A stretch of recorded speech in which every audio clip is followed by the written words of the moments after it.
প্ৰশংসা হওক, সৃষ্টিকৰ্তা ঈশ্বৰক কোটি কোটিবাৰ ধন্যবাদ দিছোঁ, লগত মহান গুৰুজনা গুৰুমাক কোটিবাৰ ধন্যবাদ দিছোঁ। মোৰ আগতে এটা বহুত পুৰণা সাক্ষ্য, মই এটা মানে মস্ত আগতে মোৰ ঘৰ দুলীয়াজানত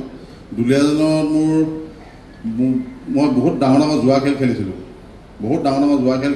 মই ৰাতি ঘৰলৈ নাহোঁৱে, 3 দিন 4 দিনলৈকে মই ঘৰলৈ নাহোঁ। আৰু মোৰ ঘৰ ভাইজাল মোক বিচাৰি ফুৰে, মোৰ ছোৱালীকেইজনীও ঘৰত অকলে থাকে। মই মানে বহুত বেয়া কাম কৰিলোঁ। আৰু মোৰ এখন স্কুটিখন আছিলে, সেই স্কুটিখন মই সেই বন্ধকত দিওঁ, আকৌ উলিয়াওঁ, আকৌ বন্ধকত দিওঁ, আকৌ উলিয়াওঁ, তেনেকৈ কৰি মোৰ কমেও 3-4 লাখ 5 লাখ মান টকা মোৰ হৈ গ'ল। আৰু লগত মোৰ বলেৰ' গাড়ীখন আছিলে, সেই বলেৰ' গাড়ীখন মই সেই চাবুৱাত জুৱা খেলত মই তাত 3 লাখ টকাত মই বন্ধক দিছিলোঁ। তাৰপিছত মোৰ গাড়ী এখন আৰু এল্ট' গাড়ীখন আছিলে, সেইখনো মাকুমতো বন্ধকত গ'ল।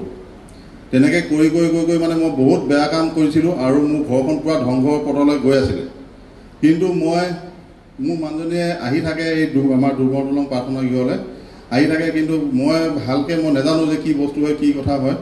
এতিয়া মানে মানুহজনীয়ে সদায় মোৰ তেল পানী ছিটিয়াই থাকে, মদ খাই যাওঁ যেতিয়া মই ঘৰত যেতিয়া হাই হুলস্থুল যেতিয়া কৰোঁ, তেতিয়া মোৰ মানুহজনীয়ে সদায় তেল পানী ছিটিয়াই থাকে, সদায় মানে ঘৰত কাজিয়া হৈয়ে থাকে। তাৰমানে হওঁতে এদিন তাৰপিছত আৰু আহিলোঁ, যদিও আহোঁ আকৌ মই সেই একেটাই কামেই কৰোঁ। তাৰমানে আকৌ সেই মদ খাওঁ, জুৱা খেলিয়ে থাকোঁ। ইয়াত আহিয়ে থাকোঁ বাৰু, মই আহিলেও কিন্তু মোৰ সেই স্বভাৱটো যোৱা নাছিলে। তাৰপিছত এদিন সেই কুমুদ কাইটি ঘৰত মানে আমাৰ পিতাই যাব বুলি ক'লে, আৰু কুমুদ দাই তেতিয়া মোক ক'লে যে আমাৰ ৰাজামণি মোক অলপ মাছ লাগিব বুলি ক'লে। কিমান লাগিব? 20 কেজি। 20 কেজি কেলৈ লাগে? নহয় বোলে আমাৰ গুৰুজনা আহিব বোলে ডুমৰদলঙৰ পৰা। হয় নেকি? তেতিয়াহ'লে বোলো মই মাছখিনি কথা আপুনি দিব নালাগে। তেতিয়া সেই মাছখিনি মই গৈ দিলোঁগৈ। তেতিয়া পিতাইক মই লগ কৰিলোঁ, চৰণত ধৰিলোঁ। সেইদিনাখন পৰা মই তামোল পাণ মদ পানী চূণ চাদা চব এৰিলোঁ, আৰু মই জুৱা খেলো মই বাদ দিলোঁ।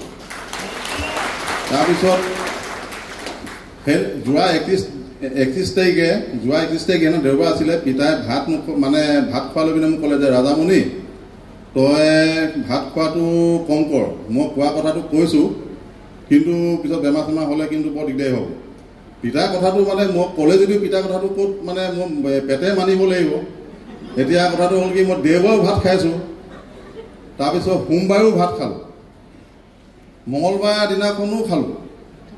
তাৰপিছত মঙলবাৰ দিনাখন খোৱাৰ পিছত মোক কাঁহ এটা ধৰিলে। সেই কাঁহটো ধৰাৰ পিছত কি বুলি কয় মানে বুধবাৰ দিনাখন মানে মোৰ ভাত খাবলৈ মন নগ'ল। আৰু এতিয়া পিতাই সেই কোৱা কথাটো যে পিতাই যি কয় সেইটোকে হৈ যায়।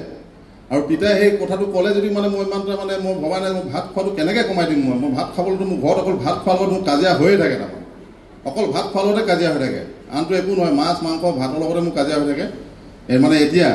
এতিয়া আপোনাৰ 31 তাৰিখে যেতিয়া পিতাই ক'লে, 31 তাৰিখ দেওবাৰটোত, তেতিয়া 31 তাৰিখ দেওবাৰটোত কোৱাৰ পিছত 1, 2, 3 তাৰিখৰ পিছৰ পৰা মই ভাত খাবলৈ আজি কিমান দিন ভাতে খোৱা নাই। এতিয়া মোৰ তেতিয়া ৱেট আছিলে, এই বছৰত আছিলে 121 কেজি, তাৰপিছত 115 কেজি বা 116 কেজি হৈ আছিলে। সেইটো নেনামে 115 কেজি 16 কেজি নেনামে। তেতিয়া মানুহজনীয়ে কয় তই খাই দিলে ক'ত হ'ব। মই কওঁ মই নেখালে মৰি থাকিম বুলি কওঁ।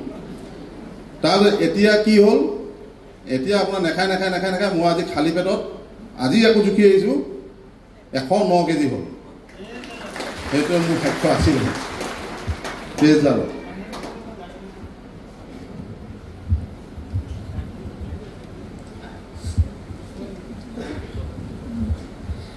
নেম কেয়াৰত এখেতৰ মানে বেমাৰ হৈছিলে এবাৰ।